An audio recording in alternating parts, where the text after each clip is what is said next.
Iran Israel America ಯುದ್ಧ 18ನೇ ದಿನವೂ ಮುಂದುವರೆದಿದೆ. ನಿರಂತರ ದಾಳಿಯಿಂದಾಗಿ ಗಲ್ಫ್ ರಾಷ್ಟ್ರದಲ್ಲಿರುವ ಜನರು ತತ್ತರಿಸಿ ಹೋಗಿದ್ದಾರೆ. ಅಮೆರಿಕ ಇಸ್ರೇಲ್ ಜಂಟಿ ದಾಳಿಗೆ ಇರಾನ್ ಪ್ರತ್ಯುತ್ತರ ಕೊಟ್ಟಿದ್ದು, ಅಮೆರಿಕದ ರಾಯಭಾರ ಕಚೇರಿಗಳನ್ನು ಗುರಿಯಾಗಿಸಿ ದಾಳಿ ಮಾಡುತ್ತಿದೆ. ದುಬೈ, ಬಾಗ್ದಾದ್, ಸೌದಿ ಅರೇಬಿಯಾ ಮೇಲೆ ಡ್ರೋನ್ ದಾಳಿ ನಡೆಸಲಾಗುತ್ತಿದೆ. ಇನ್ನು ಇಸ್ರೇಲ್ ಕೂಡ ಟೆಹರಾನ್ ಮೇಲೆ ಭೀಕರ ದಾಳಿ ಮಾಡುತ್ತಿದ್ದು, ಯುದ್ಧದಿಂದಾಗಿ 1300ಕ್ಕೂ ಹೆಚ್ಚು ಜನರು ಬಲಿಯಾಗಿದ್ದಾರೆ. ಮಧ್ಯಪ್ರಾಚ್ಯದಲ್ಲಿನ ಯುದ್ಧದಿಂದಾಗಿ ಭಾರತದಲ್ಲಿ ತೈಲ ಆಘಾತ ಉಂಟಾಗಿತ್ತು. ಹೀಗಾಗಿ ಇರಾನ್ ಜೊತೆ ಭಾರತ ಮಾತುಕತೆ ನಡೆಸಿ ಹರ್ಮುಜ್ ಜಲಸಂಧಿ ಮೂಲಕ ಭಾರತದ ಹಡಗುಗಳನ್ನು ಕರೆತರ್ತಾ ಇದೆ.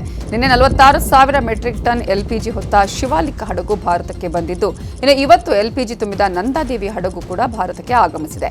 ಗುಜರಾತ್ನ ವದಿನಾರ್ ಬಂದರಿಗೆ ನಂದಾದೇವಿ ಹಡಗು ಬಂದಿದೆ. ಅಫ್ಘಾನಿಸ್ತಾನದ ಮೇಲೆ ಪಾಕಿಸ್ತಾನ ಭೀಕರ ಏರ್ ಸ್ಟ್ರೈಕ್ ಮಾಡಿದೆ.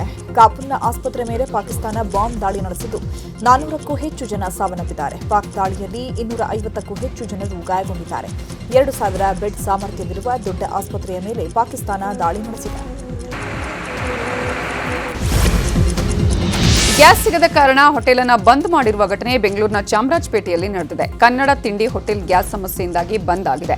ಹೋಟೆಲ್ ಮಾಲೀಕ ಗ್ಯಾಸ್ ಸಮಸ್ಯೆ ಇದೆ, ಹೀಗಾಗಿ ಹೋಟೆಲ್ ಬಂದ್ ಮಾಡಿದ್ದೇವೆ ಅಂತ ಬೋರ್ಡ್ ಹಾಕಿದ್ದಾರೆ. ನಿತ್ಯ ಬಡ ಜನರಿಗೆ ಉಚಿತವಾಗಿ ತಿಂಡಿ ವಿತರಣೆ ಮಾಡ್ತಿದ್ರು.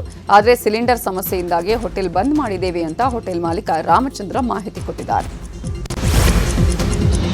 ಗಲ್ಫ್ ರಾಷ್ಟ್ರಗಳಲ್ಲಿ ಯುದ್ಧ ಹಿನ್ನೆಲೆ ಭಾರತದಲ್ಲಿ ಗ್ಯಾಸ್ ಸಮಸ್ಯೆ ಮುಂದುವರೆದಿದೆ. ಇನ್ನು ಕೊಪ್ಪಳದಲ್ಲೂ ಗ್ಯಾಸ್ ಅಭಾವ ಉಂಟಾಗಿದ್ದು, ಭಾರತ ಏಜೆನ್ಸಿ ಮುಂದೆ ಜನರು ಗ್ಯಾಸ್ಗಾಗಿ ಜಮಾಯಿಸಿದ್ದಾರೆ. ಗೃಹ ಬಳಕೆ ಸಿಲಿಂಡರ್ ಸಿಗಲ್ಲ ಎಂಬ ಭೀತಿಯಿಂದ ಗ್ಯಾಸ್ ಏಜೆನ್ಸಿ ಮುಂದೆ ಕಾದು ಕುಳಿತಿದ್ದಾರೆ. ಇನ್ನು ಬಿಸಿಯೂಟ ತಯಾರಿಕೆಗೂ ಸಿಲಿಂಡರ್ ಬೇಕಾಗಿದ್ದು, ಸಿಲಿಂಡರ್ಗಾಗಿ ಏಜೆನ್ಸಿಗೆ ಧಾವಿಸಿದ್ದಾರೆ.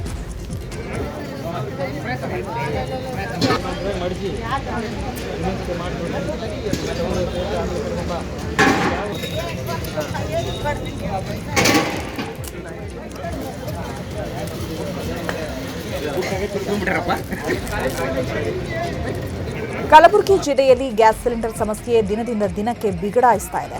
ವಾಡಿ ಪಟ್ಟಣದಲ್ಲಿ ಗ್ಯಾಸ್ ಸಿಲಿಂಡರ್ ಪಡೆಯಲು ಸಾರ್ವಜನಿಕರು ಮುಖಬಿದ್ದಿದ್ದಾರೆ. ಬೆಳಗ್ಗೆಯಿಂದಲೇ ಸಾಲುಗಟ್ಟಿ ನಿಂತಿರುವ ಜನರು ಸಿಲಿಂಡರ್ಗಾಗಿ ಕಾದು ಕುಳಿತಿದ್ದಾರೆ. ಬುಕಿಂಗ್ ಮಾಡಿದ 25 ದಿನಗಳ ಬಳಿಕ ಗ್ಯಾಸ್ ಸಿಲಿಂಡರ್ ಕೊಡಲಿದೆ ಅಂತ ಗ್ಯಾಸ್ ಏಜೆನ್ಸಿ ಮಾಲೀಕರು ಹೇಳುತ್ತಿದ್ದಾರೆ. ಮಧ್ಯಪ್ರಾಚ್ಯ ದೇಶಗಳ ಯುದ್ಧದ ಎಫೆಕ್ಟ್ ಈಗ ರೈಸ್ ಮಿಲ್ಗಳಿಗೂ ತಟ್ಟಿದೆ. ರಾಯಚೂರು ನಗರ ಒಂದರಲ್ಲೇ 95 ರೈಸ್ ಮಿಲ್ಗಳಿದ್ದು, ಇದರಲ್ಲಿ 50 ರೈಸ್ ಮಿಲ್ಗಳು ಬಂದ್ ಆಗಿವೆ. ಇನ್ನು ಹೊರದೇಶಗಳಿಗೆ ಇಲ್ಲಿಂದ ಅಕ್ಕಿ ರಫ್ತಾಗ್ತಾ ಇತ್ತು. ಆದರೆ ಯುದ್ಧದಿಂದಾಗಿ ಅಕ್ಕಿ ವ್ಯಾಪಾರಕ್ಕೂ ಸಂಕಷ್ಟ ಶುರುವಾಗಿದೆ. ಅಕ್ಕಿ ರಫ್ತು ಬಂದಾಗಿರೋದಕ್ಕೆ 150ರಿಂದ 200 ಕೋಟಿ ವ್ಯಾಪಾರವೇ ಬಂದ್ ಆಗಿದ್ದು ನಷ್ಟ ಉಂಟಾಗಿದೆ. ದೇಶೀಯ ಸರಬರಾಜಿಗಾಗಿ 25% ಮಾತ್ರ ಅಕ್ಕಿಯನ್ನು ತಯಾರಿಸಲಾಗುತ್ತಿದೆ. ತಿಂಗಳಿಗೆ 37,500 ಟನ್ ಅಕ್ಕಿಯನ್ನು ರೈಸ್ ಮಿಲ್ಗಳು ಉತ್ಪಾದನೆ ಮಾಡ್ತಾ ಇದ್ವು. ಆದರೆ ಈಗ ಯುದ್ಧದಿಂದಾಗಿ ಒಂದು ರೇಟ್ ಅಕ್ಕಿಯೂ ಸರಬರಾಜಾಗದೆ ಆರ್ಥಿಕ ಸಂಕಷ್ಟ ಎದುರಾಗಿದೆ. ವಾರ್ ಸ್ಟಾರ್ಟಲ್ಲಿಂದ 2 ತಿಂಗಳಿಂದ ಏನು ಒಂದು ಮುಟ್ಟೆ ಭತ್ತ ಎಕ್ಸ್ಪೋರ್ಟ್ ಆಗ್ತಿಲ್ಲ ರಾಯಚೂರಿಂದ. ನಾವೇನು ಮಾಡ್ತೀವಿ, ರೈತರು ಡೈರೆಕ್ಟ್ ಎಕ್ಸ್ಪೋರ್ಟ್ ಮಾಡೋಲ್ಲ. ರೈತರವರು ಎಕ್ಸ್ಪೋರ್ಟರ್ಸಿಂದ ಅಕ್ಕಿ ಕೊಡ್ತೀವಿ. ಲಾಸ್ಟ್ 2 ಮಂತ್ಸಿಂದ ದಿವಸ ಒಂದು ತಿಂಗಳಿಗೆ 15 ರ್ಯಾಕ್ ಅಕ್ಕಿ ಎಕ್ಸ್ಪೋರ್ಟ್ ಆಗ್ತಿದೆ. ಒಂದು ರ್ಯಾಕಿಗೆ 2,000 ಟನ್ ಬರುತ್ತೆ. ಒಂದು ತಿಂಗಳಿಗೆ 30,000 ಟನ್ ಎಕ್ಸ್ಪೋರ್ಟ್ ಆಗ್ತಿತ್ತು. ಈಗ 2-3 ತಿಂಗಳಿಂದ ಪೂರ ಎಕ್ಸ್ಪೋರ್ಟ್ ಬಂದಾಗಿದೆ. ಇದರಿಂದ ನಮ್ಮಲ್ಲಿ ರಾಯಚೂರಲ್ಲಿ 95 ರೈಸ್ ಮಿಲ್ ಇದೆ. 95 ರೈಸ್ ಮಿಲ್ಲಿ 50% ಮಿಲ್ ಕ್ಲೋಸ್ ಆಗಿಬಿಟ್ಟಿದೆ. ಏನಾಗ್ತಿದ್ದು, ಅರ್ಧ ರೈಸ್ ಮಿಲ್ಲರ್ಸು ಎಕ್ಸ್ಪೋರ್ಟ್ ಮಾಡ್ತಿದ್ರು, ಅರ್ಧ ರೈಸ್ ಮಿಲ್ ಡೊಮೆಸ್ಟಿಕ್ ಪರ್ಸನ್ ಮಾಡ್ತಿದ್ರು. ಇದರಿಂದ ದೊಡ್ಡ ಮಿಲ್ಗಳಲ್ಲಿ ಎಫೆಕ್ಟ್ ಮಾಡಿದೆ. ಸಣ್ಣ ಮಿಲ್ ಅವ್ರ ತಕ್ಕಂಗೆ ಅವ್ರಿಗೆ ಎಫೆಕ್ಟ್ ಆಗಿದೆ. ಈಗ ಏನಾಗಿದೆ, ಎಲ್ಲರೂ ಡೊಮೆಸ್ಟಿಕ್ ಮಾರ್ಕೆಟ್ ಮಾಡ್ತೀವಿ. ನಲ್ಲಿ ಕಾಂಪಿಟೇಷನ್. ನಮ್ಮಲ್ಲಿ ಇನ್ನೊಂದೇನೇ ಭತ್ತ ರೇಟ್ ಜಾಸ್ತಿ ಇದೆ, ಅಕ್ಕಿ ರೇಟ್ ಕಡಿಮೆ ಇದೆ. ನಮಗೆ ಅವ್ರಿಗೆ ವರ್ಕೌಟ್ ಆಗೋದಿಲ್ಲ, ಭತ್ತ ಗಿಟ್ಟೋದಿಲ್ಲ. ಹೀಗೆ ಭಾಳ ಕಮರ್ಷಿಯಲ್ ಗ್ಯಾಸ್ ಸಿಲಿಂಡರ್ ಎಫೆಕ್ಟ್ ಬೆಳಗಾವಿಯಲ್ಲಿರುವ ಕೈಗಾರಿಕೆಗಳಿಗೂ ತಟ್ಟಿದೆ. ಗ್ಯಾಸ್ ಸಿಲಿಂಡರ್ ಕೊರತೆಯಿಂದಾಗಿ 60ಕ್ಕೂ ಹೆಚ್ಚು ಕೈಗಾರಿಕೆಗಳು ಬಂದ್ ಆಗುವ ಸ್ಥಿತಿ ಬಂದಿದೆ. ಇನ್ನೊಂದು ವಾರ ಹೀಗೆ ಮುಂದುವರೆದರೆ ಕಂಪನಿ ಬಂದ್ ಮಾಡಬೇಕಾಗುತ್ತೆ ಅಂತ ಚೇಂಬರ್ ಆಫ್ ಕಾಮರ್ಸ್ನ ಅಧ್ಯಕ್ಷ ಪ್ರಭಾಕರ್ ಆತಂಕವನ್ನು ವ್ಯಕ್ತಪಡಿಸಿದರು. ಅಮೆರಿಕಾಗೆ ಇಲ್ಲಿಂದ ರಫ್ತಾಗ್ತಾ ಇದ್ದಂತಹ ವಸ್ತುಗಳು ಸ್ಥಗಿತಗೊಂಡಿದೆ. ಮತ್ತೊಂದೆಡೆ ಗ್ಯಾಸ್ ಸಿಲಿಂಡರ್ ಸಿಗ್ತಿಲ್ಲ, ಕೆಮಿಕಲ್ ಆಮದಾಗ್ತಿಲ್ಲ. ಕಾರ್ಖಾನೆ ಮಾಲೀಕರಿಗೆ 100 ಕೋಟಿ ನಷ್ಟವಾಗ್ತಾ ಇದೆ ಅಂತ ಅಳಲು ತೋಡಿಕೊಂಡಿದ್ದಾರೆ. CNC ಮಷಿನ್ಗಳನ್ನ ತೊಗೊಂಡು ಅದರಲ್ಲಿ 15-20 ಕೋಟಿ ರೂಪಾಯಿ ಇನ್ವೆಸ್ಟ್ ಮಾಡಿ ಅವ್ರ ಪ್ರಾಡಕ್ಟ್ಗಳನ್ನ ಒಂದು 15-20 ಕೋಟಿ ರೂಪಾಯಿ ಯಾವಾಗ ಖರ್ಚು ಮಾಡಿರ್ತೀವಿ, ಈಗ ಅದು ಮಾರ್ಚ್ ಎಂಡಿಂಗ್ನಲ್ಲಿ 100% ಏನು ಪ್ರಾಡಕ್ಟ್ ಎಕ್ಸ್ಪೋರ್ಟ್ ಆಗಬೇಕಾಗಿತ್ತು ಅದೆಲ್ಲ ನಿಂತ್ಕೊಂಡಿದೆ. ಇದರ ಇಫೆಕ್ಟ್ ಭಾಳ ಆಗುತ್ತೆ. ಬ್ಯಾಂಕ್ ಸುಲಿಯಲ್ಲಿ ಎಲ್ಲ ಸಿಕ್ಕೊಳ್ತಾರೆ. ಎಂಪ್ಲಾಯಿಗಳು ಏನು ಕೆಲಸದಾರ ಇದ್ದಾರೆ ಅವರು ರಸ್ತೆಗೆ ಬರಬೇಕಾಗುತ್ತೆ. ಅಡ್ಮಿನಿಸ್ಟ್ರೇಟಿವ್ ಲೆವೆಲ್ದಲ್ಲೂ ಬರೋಕ್ಕಾಗುತ್ತೆ. ಓನರ್ಗಂತೂ 100% ಎಫೆಕ್ಟ್ ಆಗುತ್ತೆ. ನಮಗೇನು ಫ್ಯೂಲ್ ಸಪ್ಲೈ ಏನಾಗ್ಯದಲ್ಲ ಅದು ಮೇಜರ್ ಹೊಡೆತ ಬಿದ್ದದ ಇಂಡಸ್ಟ್ರಿಗಳಿಗೆ. ಫ್ಯೂಲ್ ಸಪ್ಲೈ ಆಗದ್ರಿಂದ ಎಸ್ಪೆಷಲಿ LPG ಮತ್ತು ಕ್ರೂಡ್ ಆಯಿಲ್ ಏನು ಬೇಕಾಗ್ತದೆ ಫಾರ್ ಮಷಿನರೀಸ್ ಮ್ಯಾನುಫ್ಯಾಕ್ಚರಿಂಗ್ಗೆ. ಸೊ ಅದೇ ಮೇಜರ್ ಎಫೆಕ್ಟ್ ಆಗಿದೆ ಒಂದು. ಸೆಕೆಂಡ್ಲಿ ಎಕ್ಸ್ಪೋರ್ಟ್ಸ್ ಎಲ್ಲ ಬಂದಾಗ್ಯಾವ. ಯಾಕಂದ್ರೆ ಎಕ್ಸ್ಪೋರ್ಟ್ ಏನು ಹೋಗಬೇಕಾಗಿತ್ತು ಅವೆಲ್ಲ ಸ್ಟಾಕ್ ಆಗಿ ಹಿಂಗೆ ನಿಂತದೆ. ಆಮೇಲೆ ಹೊಸ ಆರ್ಡರ್ ಹೋಟೆಲ್ಗಳಿಗೆ ಸದ್ಯಕ್ಕೆ ಗ್ಯಾಸ್ ಪೂರೈಕೆ ಇಲ್ಲ. ಒಂದು ವೇಳೆ ಕಾಳಸಂತೆಯಲ್ಲಿ ಗೃಹ ಬಳಕೆಯ ಸಿಲಿಂಡರ್ ಮಾರಾಟ ಆದರೆ ಅಗತ್ಯ ವಸ್ತುಗಳ ಕಾಯ್ದೆಯ ಪ್ರಕಾರ ಕಠಿಣ ಕ್ರಮ ಕೈಗೊಳ್ಳಬೇಕಾಗುತ್ತೆ ಅಂತ ಮಂಡ್ಯದಲ್ಲಿ DC ಡಾಕ್ಟರ್ ಕುಮಾರ್ ಎಚ್ಚರಿಕೆ ಕೊಟ್ಟಿದ್ದಾರೆ. ಈ ಕುರಿತು ಮಾತಾಡಿರೋ ಅವರು, ಗ್ಯಾಸ್ ಏಜೆನ್ಸಿಗಳ ಜೊತೆ ಸಭೆ ಮಾಡಲಾಗಿದೆ. ಸಾರ್ವಜನಿಕರು ಸದ್ಯಕ್ಕೆ ಆತಂಕ ಪಡುವ ಅವಶ್ಯಕತೆ ಇಲ್ಲ. ಯಾರು ಕೂಡ ಅಡ್ವಾನ್ಸ್ ಬುಕಿಂಗ್ ಮಾಡಬೇಡಿ. ನಮ್ಮ ಜಿಲ್ಲೆಗೆ ನಿತ್ಯ ಬಳಕೆಗೆ 11,800 ಗ್ಯಾಸ್ ಸಿಲಿಂಡರ್ ಅವಶ್ಯಕತೆ ಇದೆ. ಸದ್ಯಕ್ಕೆ ಜಿಲ್ಲೆಯಲ್ಲಿ ಗ್ಯಾಸ್ ಸಮಸ್ಯೆ ಇಲ್ಲ. ಯಾರೂ ಆತಂಕ ಪಡುವ ಅವಶ್ಯಕತೆ ಇಲ್ಲ ಅಂತ ಹೇಳಿದ್ದಾರೆ. ಈಗಾಗಲೇ ನಾನು ಎಲ್ಲ ಸಂಬಂಧಪಟ್ಟಂಥ ಗ್ಯಾಸ್ ಏಜೆನ್ಸಿಯವ್ರನ್ನ ಕರೆದು ಸಭೆಯನ್ನು ಕೂಡ ಮಾಡಿದ್ದೇನೆ. ಯಾವುದೇ ಸಾರ್ವಜನಿಕರು ಸದ್ಯಕ್ಕೆ ಆತಂಕ ಪಡೋ ಅವಶ್ಯಕತೆ ಇಲ್ಲ. ಗ್ಯಾಸ್ ಸಿಗೋದಿಲ್ಲ ಅಂತೇಳಿ ಮುಂಗಡವಾಗಿ ಪ್ಯಾನಿಕ್ ಕಾಲನ್ನು ಬುಕ್ ಮಾಡುವ ಮೂಲಕ ಮುಂಗಡವಾಗಿ ಸಂಗ್ರಹ ಮಾಡ್ತಾ ಇರ್ತಕ್ಕಂಥದ್ದು ನಮಗೆ ತಿಳಿದು ಬಂದಿದೆ. ಅದನ್ನು ಕೂಡ ಮಾಡೋ ಅವಶ್ಯಕತೆ ಇಲ್ಲ. ನಮ್ಮ ಜಿಲ್ಲೆಗೆ ಪ್ರತಿನಿತ್ಯ 11,800 ಗ್ಯಾಸ್ ಸಿಲಿಂಡರ್ಗಳು, ಸಿಂಗಲ್ ಗ್ಯಾಸ್ ಸಿಲಿಂಡರ್ಗಳು ಬೇಕು. ಹೋಟೆಲ್ಗಳಿಗೆ ಮಾರಾಟ ಮಾಡ್ತಾ ಇದ್ದಾರೆ ಅನ್ನುವಂಥ ಸುದ್ದಿಗಳು ಕೂಡ ನಮಗೆ ತಿಳಿದು ಬಂದಿದೆ. ಅಂಥವ್ರ ಮೇಲೂ ಕೂಡ ಕ್ರಮವನ್ನು ಯಾದಗಿರಿಯಲ್ಲಿ ಹೋಟೆಲ್ ಹಾಗೂ ರೆಸ್ಟೋರೆಂಟ್ಗಳಲ್ಲಿ ಸಿಲಿಂಡರ್ ಕಳ್ಳಾಟ ಶುರುವಾಗಿದೆ. ಹೀಗಾಗಿ ಜಿಲ್ಲೆಯ ಶಹಾಪುರ ನಗರದಾದ್ಯಂತ ಅಧಿಕಾರಿಗಳು ದಾಳಿ ಮಾಡಿದ್ದು ಹೋಟೆಲ್ ಹಾಗೂ ರೆಸ್ಟೋರೆಂಟ್ನಲ್ಲಿ ಗೃಹ ಬಳಕೆಯ LPG ಸಿಲಿಂಡರ್ ಪತ್ತೆಯಾಗಿದೆ. ವಾಣಿಜ್ಯ ಸಿಲಿಂಡರ್ ಕೊರತೆ ಹಿನ್ನೆಲೆ ಹೆಚ್ಚಿನ ಹಣ ಕೊಟ್ಟು ಗೃಹ ಬಳಕೆಯ ಸಿಲಿಂಡರ್ ಬಳಕೆ ಮಾಡಲಾಗುತ್ತಿದೆ. ಅಕ್ರಮವಾಗಿ ಗೃಹ ಬಳಕೆಯ ಸಿಲಿಂಡರ್ ಬಳಕೆ ಹಿನ್ನೆಲೆ ಮಾಡ್ತಾ ಇದ್ದಂತಹ ಹೋಟೆಲ್ಗಳಿಗೆ ಆಹಾರ ಇಲಾಖೆ ಅಧಿಕಾರಿಗಳು ದಾಳಿ ನಡೆಸಿದ್ದು ಒಟ್ಟು 19 ಗೃಹ ಬಳಕೆ ಸಿಲಿಂಡರ್ಗಳನ್ನು ಜಪ್ತಿ ಮಾಡಿದ್ದಾರೆ.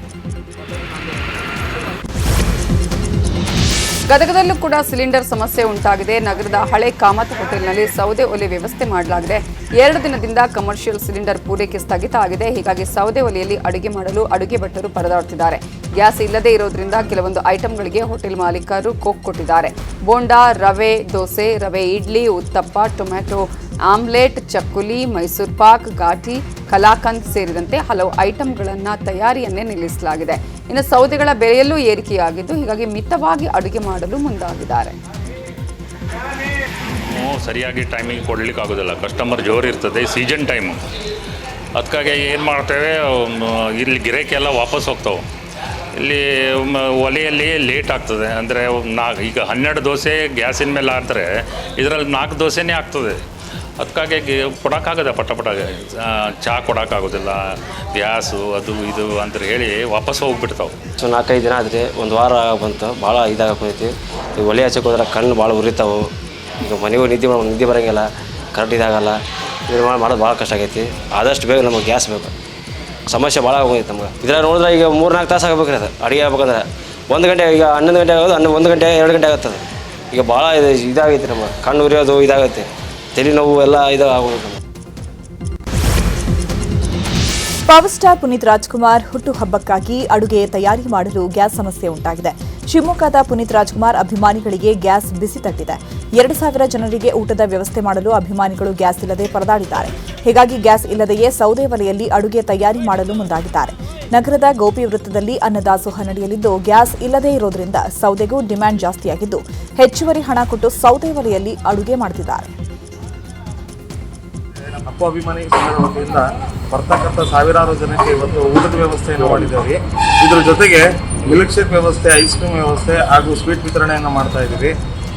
ದಯವಿಟ್ಟು ಸಾರ್ವಜನಿಕರು ಮತ್ತು ಅಪ್ಪು ಅಭಿಮಾನಿಗಳೆಲ್ಲರೂ ಕೂಡ ಈ ಒಂದು ಕಾರ್ಯಕ್ರಮವನ್ನು ಯಶಸ್ವಿಗೊಳಿಸಬೇಕಾಗಿ ತಮ್ಮಲ್ಲಿ ಈ ಮೂಲಕ ಮನವಿ ಮಾಡ್ತಾ ಇದ್ದೀನಿ. ಈ ಒಂದು ಕಾರ್ಯಕ್ರಮವನ್ನು ಆಯೋಜನೆ ಮಾಡಬೇಕಾದ್ರೆ ನಮಗೆ ಒಂದು ಗ್ಯಾಸಿನ ಅಭಾವ ಆಗಿದೆ. ಯಾಕೆಂತಂದರೆ ನಾವು ಎಲ್ಲ ಅರೇಂಜ್ಮೆಂಟ್ ಮಾಡ್ಕೊಂಡಿದ್ವಿ ಸಿದ್ಧತೆ. ಈ ಒಂದು ಸಂದರ್ಭದಲ್ಲಿ ನಮಗೆ ಗ್ಯಾಸ್ ಸಿಗದೇ ಇರೋದು ಭಾಳ ಒಂದು ಸಮಸ್ಯೆನೇ ಎದುರಾಯಿತು. ಆದ್ದರಿಂದ ಈ ಒಂದು ವಿಚಾರಕ್ಕೆ ಸಂಬಂಧಪಟ್ಟಂತೆ ನಮ್ಮ ಅಡುಗೆ ಭಟ್ಟರಾದ ಸುಬ್ರಹ್ಮಣ್ಯನವರು ಒಂದು ಭಾಳ ಸಹಕಾರ ಮಾಡಿದ್ದಾರೆ. ಒಂದು ಸೌದೆ ಒಲೆ ಇವತ್ತು ಮಾಡಿಕೊಂಡು ಇವತ್ತು ಬಿರಿಯಾನಿ ವ್ಯವಸ್ಥೆಯನ್ನು, ವೆಜ್ ಬಿರಿಯಾನಿ ವ್ಯವಸ್ಥೆಯನ್ನು ಮಾಡಿಕೊಟ್ಟಿದ್ದಾರೆ. ಬೆಂಗಳೂರಿನ ರೈಲ್ವೆ ಇಲಾಖೆ ಕಚೇರಿ ಮುಂದೆ ಕರವೇ ಕಾರ್ಯಕರ್ತರು ಪ್ರತಿಭಟನೆ ಮಾಡಿದ್ದಾರೆ. ಕೇಂದ್ರ ಸರ್ಕಾರ ಕನ್ನಡಿಗರಿಗೆ ಅನ್ಯಾಯ ಮಾಡ್ತಿದೆ ಅಂತ ಆಕ್ರೋಶ ಹೊರಹಾಕಿದ್ದಾರೆ. ರೈಲ್ವೆ ಪರೀಕ್ಷೆಯಲ್ಲಿ ಕನ್ನಡಿಗರನ್ನ ಕಡೆಗಣನೆ ಮಾಡಲಾಗ್ತಾ ಇದೆ, ಕನ್ನಡಿಗರ ನೇಮಕಾತಿ ಮಾಡಿಕೊಳ್ತಿಲ್ಲ ಅಂತ ಕರವೇ ಕಾರ್ಯಕರ್ತರು ಆಕ್ರೋಶ ವ್ಯಕ್ತಪಡಿಸಿ ಪ್ರತಿಭಟನೆ ಮಾಡಿದ್ರು. ಕೇಂದ್ರ ಸರ್ಕಾರದ ವಿರುದ್ಧ ಈ ವೇಳೆ ಮೆಜೆಸ್ಟಿಕ್ನಲ್ಲಿರುವ ರೈಲ್ವೆ ನಿಲ್ದಾಣಕ್ಕೆ ಮಹಿಳಾ ಕರವೇ ಕಾರ್ಯಕರ್ತರು ಮುತ್ತಿಗೆಗೆ ಯತ್ನಿಸಿದ್ದಾರೆ. ಈ ವೇಳೆ ಕರವೇ ಕಾರ್ಯಕರ್ತರನ್ನ ಪೊಲೀಸರು ವಶಕ್ಕೆ ಪಡೆದು ಬಸ್ಸಲ್ಲಿ ಕರೆದೊಯ್ದರು.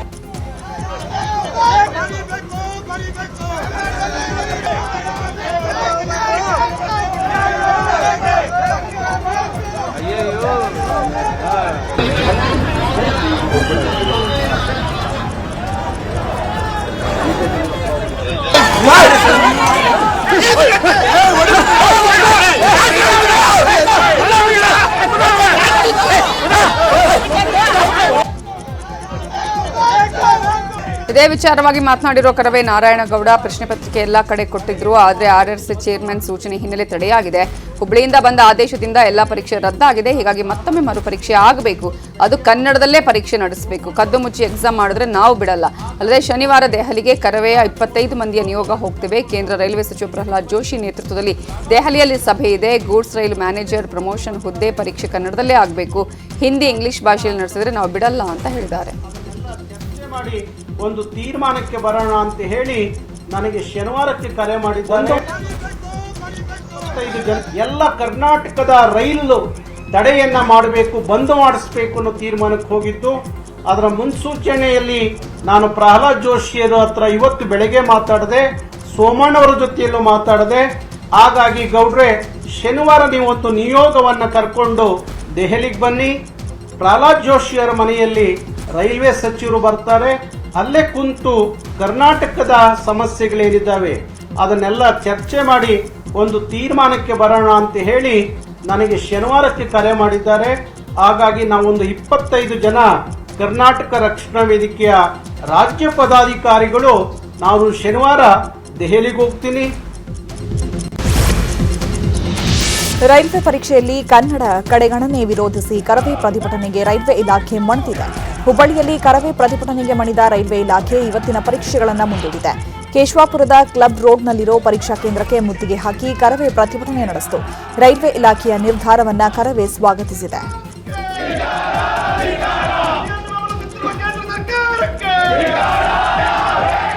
ಇತ್ತ ಮೈಸೂರಿನ ಹೆಬ್ಬಾಳದ ರಿಂಗ್ ರಸ್ತೆಯಲ್ಲಿಯೂ ಕನ್ನಡ ಪರ ಸಂಘಟನೆಗಳು ಪ್ರತಿಭಟನೆ ನಡೆಸಿದ್ದು ಕೇಂದ್ರ ಸರ್ಕಾರದ ವಿರುದ್ಧ ಆಕ್ರೋಶವನ್ನು ವ್ಯಕ್ತಪಡಿಸಿದೆ. ಕೇಂದ್ರ ಸರ್ಕಾರ ರಾಜ್ಯದ ಮೇಲೆ ಮಲತಾಯಿ ಧೋರಣೆ ತೋರಿಸ್ತಾ ಇದೆ. ಈ ಹಿಂದೆ ಸುಷ್ಮಾ ಸ್ವರಾಜ್ ಕನ್ನಡದಲ್ಲಿ ರೈಲ್ವೆ ಪರೀಕ್ಷೆ ಬರೆಯಲು ಅವಕಾಶ ಕಲ್ಪಿಸಿದ್ರು. ಆದರೂ ಈಗ ಕನ್ನಡದಲ್ಲಿ ಪರೀಕ್ಷೆಗೆ ಅವಕಾಶ ನೀಡಿಲ್ಲ. ವಿ ಸೋಮಣ್ಣ ಕೇಂದ್ರ ಸಚಿವರಾದರೂ ಈ ಬಗ್ಗೆ ಧ್ವನಿ ಎತ್ತಿಲ್ಲ. ಕನ್ನಡಕ್ಕೆ ಅವಕಾಶ ಕೊಡಲಿಲ್ಲ ಅಂದ್ರೆ ಮುಂದಿನ ದಿನಗಳಲ್ಲಿ ರಾಜ್ಯಾದ್ಯಂತ ಹೋರಾಟ ರೂಪಿಸ್ತೀವಿ ಅಂತ ಕಿಡಿಕಾರಿದ್ರು. ಪ್ರತಿಭಟನೆ ನಡೆಸ್ತಾ ಇದ್ದಂತಹ ಕರವೇ ಕಾರ್ಯಕರ್ತರನ್ನ ಮುಂಜಾಗ್ರತಾ ಕ್ರಮವಾಗಿ ಪೊಲೀಸರು ವಶಕ್ಕೆ ಪಡ್ಕೊಂಡಿದ್ದಾರೆ.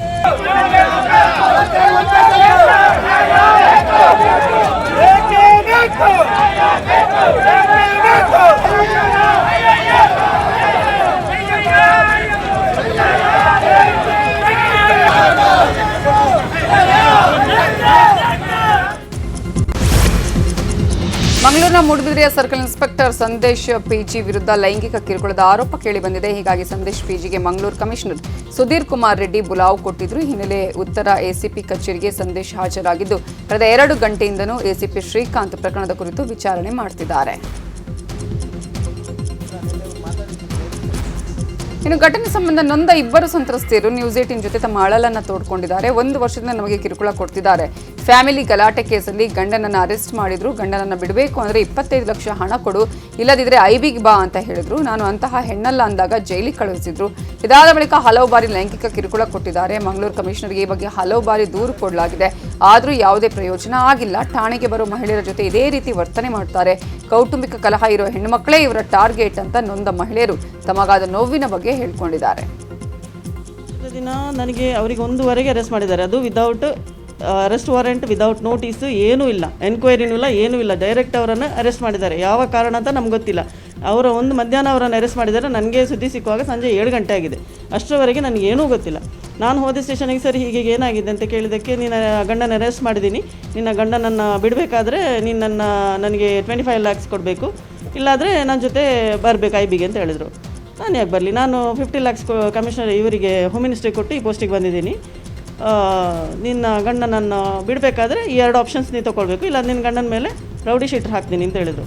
ಏನಂದರೆ ಇನ್ಸ್ಪೆಕ್ಟರ್ ಮೇಲೆ ಹೋಗ್ತೀರಲ್ಲ, ನೀವು ಅವ್ರು ಹೇಳಿದಾಗೆ ಸಹಕರಿಸಿ, ನೀವು ಅವ್ರನ್ನ ಬಿಟ್ಬಿಡಿ, ನೀವು ಆಸ್ಪತ್ರೆಗೆಲ್ಲ ಹೋಗಿದ್ದೆಲ್ಲ ಡಿಲೀಟ್ ಮಾಡಿ, ನಾವು ಫಸ್ಟಿಗೆಲ್ಲ ಹೋಗಿದ್ವಿ ಆಸ್ಪತ್ರೆ ಅಡ್ಮಿಟ್ ಆಗಿದ್ವಿ, ಡಿಲೀಟ್ ಮಾಡಿ ಮತ್ತು ಅವರಿಗೆ ಸಹಕರಿಸಿ.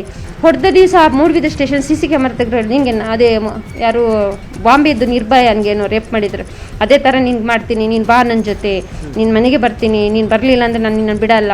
ಅದು ರಫ್ ಆಗಿ ಅದೊಂದು ಪ್ರೀತಿಯಲ್ಲಿ ಹೇಳೋದು ಅಲ್ಲ, ಒಂದು ಮನುಷ್ಯ ತಮಾಷೆಗೆ ಹೇಳೋದಲ್ಲ, ಗೂಂಡ ವರ್ತನೆ ರಫ್ ಆಗಿ ಹೇಳೋದು, ಅದನ್ನು ಏನೇನು ಮಾತಾಡ್ತಾನೆ.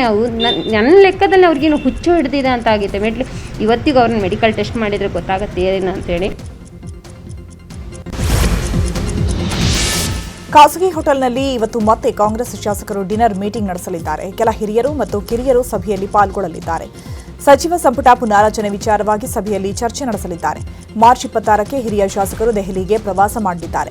ಹೀಗಾಗಿ ಇವತ್ತು ಮತ್ತೆ ಡಿನ್ನರ್ ಮೀಟಿಂಗ್ ನಡೆಸಲಿದ್ದು ಸಂಪುಟ ಪುನಾರಚನೆ ಕುರಿತಾಗಿಯೇ ಚರ್ಚಿಸಲಿದ್ದಾರೆ. ಇನ್ನು ಸಭೆಗೂ ಮುನ್ನವೇ ಸಿಎಂ ಸಿದ್ದರಾಮಯ್ಯ ಅವರನ್ನ ಹಿರಿಯ ಶಾಸಕರು ಭೇಟಿಯಾಗಲಿದ್ದಾರೆ. 3ಕ್ಕೂ ಹೆಚ್ಚು ಬಾರಿ ಗೆದ್ದ ಶಾಸಕರು ಸಿಎಂ ಭೇಟಿಯಾಗಿ ಸಚಿವ ಸಂಪುಟ ಪುನಾರಚನೆ ಮಾಡಿ ನಮಗೂ ಅವಕಾಶ ಮಾಡಿಕೊಡುವಂತೆ ಒತ್ತಾಯಿಸಲಿದ್ದಾರೆ. ವಿಧಾನಸಭೆಯಲ್ಲಿ ಬಜೆಟ್ ಮೇಲೆ ಚರ್ಚೆ ನಡೆಸಲಾಗಿದ್ದು ಬಿಜೆಪಿ ಶಾಸಕ ಶರಣು ಸಲಗಾರ್ ಬಜೆಟ್ ವಿಚಾರವಾಗಿ ಚರ್ಚೆ ಮಾಡಿದ್ದಾರೆ. ಸಿಎಂ ಸಿದ್ದರಾಮಯ್ಯನವರ ಬಜೆಟ್ ಅಲ್ಲಾವುದ್ದೀನನ ದೀಪದಂತೆ ಇತ್ತು. ರೈತರಿಗೆ ಪರಿಹಾರ ಹಾಗೂ ಅನುದಾನ ಕೇಳಿದ್ರೆ ಗ್ಯಾರಂಟಿ ಕೊಟ್ಟಿದ್ದೀವಿ ಅಂತೀರಿ. ಪೊಲೀಸರಿಗೆ ಟೋಪಿ ಹಾಕೋದೇ ಈ ಸರ್ಕಾರದ ಸಾಧನೆ. ಸಿಎಂ ಕೂಡ ರೈತ ಕುಟುಂಬದಿಂದ ಬಂದವರೇ, ಆದರೆ ಅವರಿಗೆ ರೈತರ ಮೇಲೆ ಕಾಳಜಿ ಇಲ್ಲ ಅಂತ ಹೇಳಿದ್ರು. ಇದಕ್ಕೆ ಶಾಸಕ ಅಶ್ವಥ್ ನಾರಾಯಣ್ ಕೂಡ ಧ್ವನಿ ಕೂಡಿಸಿದ್ರು. ಈ ಸರ್ಕಾರ ಒಂದು ಗೋಶಾಲೆ ರಕ್ಷಣೆ ಮಾಡಿಲ್ಲ, ಅವುಗಳ ರಕ್ಷಣೆಗಾಗಿ ಗೋಶಾಲೆಗಳನ್ನು ತೆರೀರಿ ಅಂತ ಹೇಳಿದ್ರು. ಇದೇ ವೇಳೆ ಮಧ್ಯಪ್ರವೇಶ ಮಾಡಿದ ಸಚಿವ ಪ್ರಿಯಾಂಕ್ ಖರ್ಗೆಗೆ ಅಶ್ವಥ್ ನಾರಾಯಣ್ ತಿರುಗೇಟ್ ಕೊಟ್ಟಿದ್ದಾರೆ. ಈ ವೇಳೆ ಇಬ್ಬರ ಮಧ್ಯೆ ಮಾತಿಗೆ ಮಾತು ಬೆಳೆದು ಭಾರಿ ವಾಗ್ವಾದವೇ ನಡೆಯಿತು. ಮತ್ತು ನಂದು ಮನೋಭಾವನೆ ಅಧ್ಯಕ್ಷರೇ, ಈ ಕಾಂಗ್ರೆಸ್ ಆ ಬಜೆಟ್ ಬಿಡುಗಡೆ ಹೊರಗಡೆ ಬಂದಾಗ ಈ ರಾಜ್ಯದ 7 ಕೋಟಿ ಜನ ನಿರಾಶೆ ಆದ್ರು ಅಧ್ಯಕ್ಷರೇ. ಇದೇನಪ್ಪ ಈ ಬಜೆಟ್, ನಮಗೇನೋ ನಮ್ಮ ಭವಿಷ್ಯ ಬದಲಾವಣೆ ಆಗ್ತಂತ ನಾವು ತಿಳ್ಕೊಂಡಿದ್ದೀವಿ. ಈ ಬಜೆಟ್ ವಿಧಾನಸಭೆ ಕಲಾಪದಲ್ಲಿ ಟನಲ್ ರೋಡ್ ವಿಚಾರವಾಗಿ ವಿಪಕ್ಷ ನಾಯಕ ಆರ್ ಅಶೋಕ್ ಪ್ರಸ್ತಾಪ ಮಾಡಿದ್ದಾರೆ. ಟನಲ್ ರೋಡ್ಗೆ ಪಾರ್ಕ್ ಮತ್ತು ಕೆರೆಗಳೇ ಬೇಕಾ ಅಂತ ಸಚಿವ ದಿನೇಶ್ ಗುಂಡೂರಾವ್ಗೆ ಅಶೋಕ್ ಪ್ರಶ್ನೆ ಕೇಳಿದ್ದಾರೆ. ಈ ವೇಳೆ ಅನಿವಾರ್ಯವಾಗಿ ಅದನ್ನ ಮಾಡಬೇಕಾಗುತ್ತೆ ಅಂತ ದಿನೇಶ್ ಹೇಳಿದ್ದಾರೆ. ಈ ವೇಳೆ ನೀವು ಬೇಕು ಅಂತಲೇ ಪಾರ್ಕ್ ಕೆರೆ ಟಾರ್ಗೆಟ್ ಮಾಡ್ತಿದ್ದೀರಿ, ಮಾರಿಕಣ್ಣು ಹೋರಿ ಮೇಲೆ ಅನ್ನುವ ಹಾಗೆ ನಿಮಗ್ಯಾಕೆ ಪಾರ್ಕು ಮತ್ತು ಕೆರೆಗಳ ಮೇಲೆಯೇ ಕಣ್ಣು? ಟನಲ್ ರೋಡ್ಗೆ ನಮ್ದೇನು ವಿರೋಧ ಇಲ್ಲ, ಆದರೆ ಯಾವುದೇ ಪಾರ್ಕ್ ಕೆರೆ ಮುಳುಗಿಸಬೇಡಿ ಅಂತ ಹೇಳಿದರು.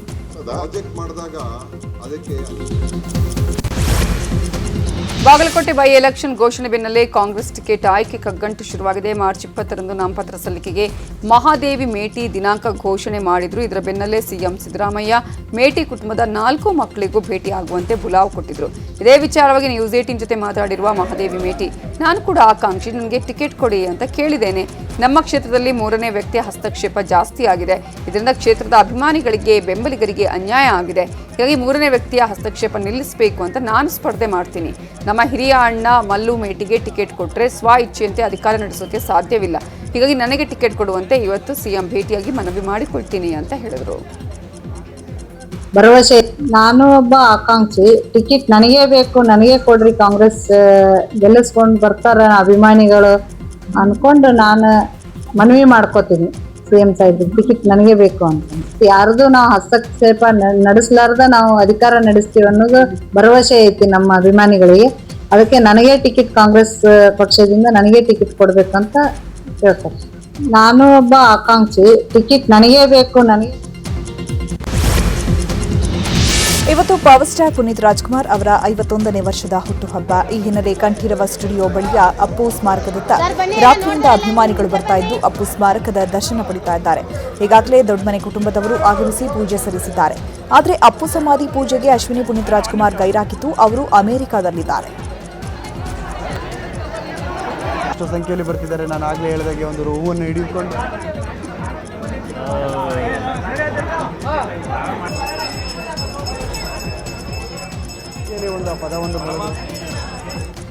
ಇನ್ನು ಅಪ್ಪು ಸಮಾಧಿಗೆ ಯುವರಾಜ್ ಕುಮಾರ್ ಭೇಟಿ ಕೊಟ್ಟು ಅಪ್ಪು ಸಮಾಧಿಗೆ ಪೂಜೆ ಮಾಡಿದ್ದಾರೆ. ಬಳಿಕ ಮಾತನಾಡಿದ ಯುವರಾಜ್ ಕುಮಾರ್, ಚಿಕ್ಕಪ್ಪನ 51ನೇ ವರ್ಷದ ಹುಟ್ಟುಹಬ್ಬ ಆಚರಣೆ ಮಾಡ್ತಾ ಇದ್ದೀವಿ. ಪ್ರತಿ ವರ್ಷದಂತೆ ಈ ವರ್ಷವೂ ಕೂಡ ಹಬ್ಬ ಮಾಡ್ತಾ ಇದ್ದೇವೆ. ಈ ದಿನ ಬಂದಾಗ ತುಂಬ ನೋವಾಗುತ್ತೆ. ಅವರು ಇಲ್ಲೇ ಇರ್ತಾರೆ ಅಂತ ಹೇಳಿದ್ದಾರೆ. ಇನ್ನು ಇದೇ ವೇಳೆ ಹಿರಿಯ ನಟ ಹೊನ್ನವಳ್ಳಿ ಕೃಷ್ಣ ಕೂಡ ಮಾತನಾಡಿದ್ದಾರೆ. ಏನಂದರೆ ಪ್ರತಿ ವರ್ಷವೂ ನಮಗೆ ಆ ವರ್ಷ ಜ್ಞಾಪಕ ಇರುತ್ತೆ. ಏನಂದರೆ ಇವಾಗ ಏನಂದರೆ ಇವತ್ತಿನ ದಿವಸ ನಾವು ಅದು ಏನು ಖುಷಿ ಪಡಬೇಕಾ ಬೇಜಾರಾಗೋದು ಗೊತ್ತೇ ಆಗಲ್ಲ. ಒಂದು ಸಂತೋಷ ಏನಂದರೆ ಇವತ್ತು ಎಲ್ಲ ಏರಿಯಾಗಳಲ್ಲಿ ಎಲ್ಲ ಗಲ್ಲಿನೂ ಅವ್ರ ಹಬ್ಬ ಥರ ಆಚರಿಸ್ತವ್ರೆ ಹುಟ್ಟುಹಬ್ಬನ. ಎಲ್ಲ ಕಡೆ ಕೇಕ್ ಕಟ್ ಮಾಡ್ತವ್ರೆ, ಅನ್ನದಾನ ಮಾಡ್ತವ್ರೆ, ಕೆಲವರು ಬಿರಿಯಾನಿ ಮಾಡಿಸ್ತವ್ರೆ, ರಕ್ತದಾನ ಮಾಡ್ತಿದ್ದಾರೆ. ಪ್ರತಿ ವರ್ಷ ಅವ್ರ ಹುಟ್ಟುಹಬ್ಬನ ಆಚರಣೆನ ಬೇರೆ ಬೇರೆ ರೀತಿ ಮಾಡ್ತಾರೆ. ಸಖತ್ ಖುಷಿ ಆಗುತ್ತೆ. ಚಿಕ್ಕದು ನನ್ನ ಮಾತೇ ಕೇಳ್ತಾ ಇದ್ದೀನಿ. ನನ್ನ ಮಾತನ್ನ ಅಷ್ಟು ಚೆನ್ನಾಗಿ ಕೇಳೋನು. ಹಾಗಾಗಿ ನಾನು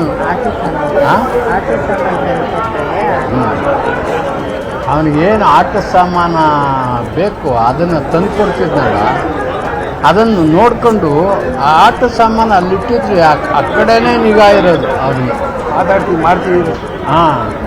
ಆ ಕಡೆನೇ ನಿಗಾ ಇರೋದು. ಅಪ್ಪು ಹುಟ್ಟುಹಬ್ಬ ಹಿನ್ನೆಲೆ ಪತಿಗೆ ಅಶ್ವಿನಿ ಪುನೀತ್ ರಾಜ್ಕುಮಾರ್ ಭಾವುಕವಾಗಿ ಪೋಸ್ಟ್ ಒಂದನ್ನು ಹಾಕಿ ಹುಟ್ಟುಹಬ್ಬದ ಶುಭ ಕೋರಿದ್ದಾರೆ. ಅಪ್ಪು ಈಗ ಕೇವಲ ಒಬ್ಬ ವ್ಯಕ್ತಿಯಲ್ಲ, ಅವರು ಒಂದು ಭಾವನೆ. ಕನ್ನಡಿಗರಷ್ಟೇ ಅಲ್ಲ, ವಿಶ್ವದಾದ್ಯಂತ ಅನೇಕ ಜನ ಅವರ ಮಾನವೀಯತೆ ಮತ್ತು ವಿನಮ್ರತೆಯ ಗುಣಗಳನ್ನು ಆಳವಾಗಿ ಅನುಭವಿಸುತ್ತಿದ್ದಾರೆ.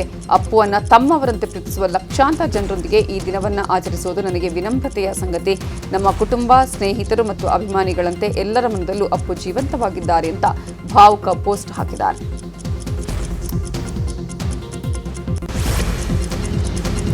ಉಡುಪಿ ಕಟಪಾಡಿ ರಾಷ್ಟ್ರೀಯ ಹೆದ್ದಾರಿಯಲ್ಲಿ ಕುಸಿದು ಬಿದ್ದ ಗ್ಯಾಸ್ ಟ್ಯಾಂಕರ್ ಪ್ರಕರಣಕ್ಕೆ ಸಂಬಂಧಪಟ್ಟಂತೆ ಸತತ 16 ಗಂಟೆಗಳ ಕಾರ್ಯಾಚರಣೆ ನಡೆಸಿ 2 ಟ್ಯಾಂಕರ್ಗಳಿಗೆ ಎಲ್ಪಿಜಿಯನ್ನು ವರ್ಗಾವಣೆ ಮಾಡಲಾಗಿದೆ. ಮಂಗಳೂರಿನಿಂದ ತರಿಸಿಕೊಂಡಿದ್ದಂತಹ ಭಾರತ್ ಗ್ಯಾಸ್ನ 2 ಟ್ಯಾಂಕರ್ಗಳಲ್ಲಿ ಎಲ್ಪಿಜಿ ತುಂಬಿಸಿ ಕಳುಹಿಸಲಾಗಿದೆ. 2 ಲಾರಿ ಮಧ್ಯೆ ಮುಖಾಮುಖಿ ಡಿಕ್ಕಿಯಾಗಿ ಇಬ್ಬರು ಚಾಲಕರು ಸೇರಿ 5 ಸ್ಥಿತಿ ಗಂಭೀರವಾಗಿರುವ ಘಟನೆ ರಾಯಚೂರಿನ ಸಿಂಧನೂರು ತಾಲೂಕಿನ ಹಂಚಿನಾಳ ಕ್ಯಾಂಪ್ ಬಳಿ ನಡೆದಿದೆ. ಸಿಂಧನೂರು ರಾಯಚೂರು ರಸ್ತೆ ಮಾರ್ಗದಲ್ಲಿ ಆಘಾತ ಸಂಭವಿಸಿದೆ. ನಿರ್ಮಾಣ ಮಾಡಿ 15 ದಿನಕ್ಕೆ ಚರಂಡಿ ಕಿತ್ತು ಬಂದ ಘಟನೆ ದಾವಣಗೆರೆಯ ಎಸ್ಎಸ್ ಲೇಔಟ್ನಲ್ಲಿ ನಡೆದಿದೆ. ರಾತ್ರಿ ಸುರಿದಂತಹ ದಿಢೀರ್ ಮಳೆಗೆ ಚರಂಡಿ ಕಿತ್ತು ಬಂದಿದ್ದು, ಕಳಪೆ ಕಾಮಗಾರಿಗೆ ಇದೇ ಉದಾಹರಣೆ ಅಂತ ಸ್ಥಳೀಯ ನಿವಾಸಿಗಳು ಆಕ್ರೋಶವನ್ನು ವ್ಯಕ್ತಪಡಿಸಿದ್ದಾರೆ. ಕೊಪ್ಪಳ ಜಿಲ್ಲೆಯ ಕುಕನೂರು ತಾಲೂಕಿನ ಬನ್ನಿಕೊಪ್ಪ ಜನರು ಕುಡಿಯುವ ನೀರಿಗಾಗಿ ಸಂಕಷ್ಟ ಅನುಭವಿಸ್ತಾ ಇದ್ರು. ಈ ಬಗ್ಗೆ ನಮ್ಮೂರಲ್ಲಿ ನ್ಯೂಸ್ 18 ಕಾರ್ಯಕ್ರಮದಲ್ಲಿ ವರದಿ ಬಿತ್ತರ ಮಾಡಲಾಗಿತ್ತು. ವರದಿ ಬಿತ್ತರವಾಗಿ ಕೆಲವೇ ಗಂಟೆಗಳಲ್ಲಿ ಶುದ್ಧ ಕುಡಿಯುವ ನೀರಿನ ಘಟಕ ರಿಪೇರಿಗೆ ಸಿಬ್ಬಂದಿ ಆಗಮಿಸಿದ್ದಾರೆ. ಯಲಬುರ್ಗಾ ಗ್ರಾಮೀಣ ಕುಡಿಯುವ ನೀರು ಹಾಗೂ ನೈರ್ಮಲ್ಯ ಯೋಜನೆಯ ಸಿಬ್ಬಂದಿ ಗ್ರಾಮಕ್ಕೆ ಭೇಟಿ ನೀಡಿ ಶುದ್ಧ ಕುಡಿಯುವ ನೀರಿನ ಘಟಕ ರಿಪೇರಿ ಮಾಡಿದ್ದಾರೆ. ಈ ವೇಳೆ ಕುಕನೂರು ತಾಲೂಕು ಪಂಚಾಯಿತಿ ಕಾರ್ಯನಿರ್ವಾಹಕ ಅಧಿಕಾರಿ ಕೂಡ ಭೇಟಿ ನೀಡಿ ಪರಿಶೀಲಿಸಿದ್ದಾರೆ.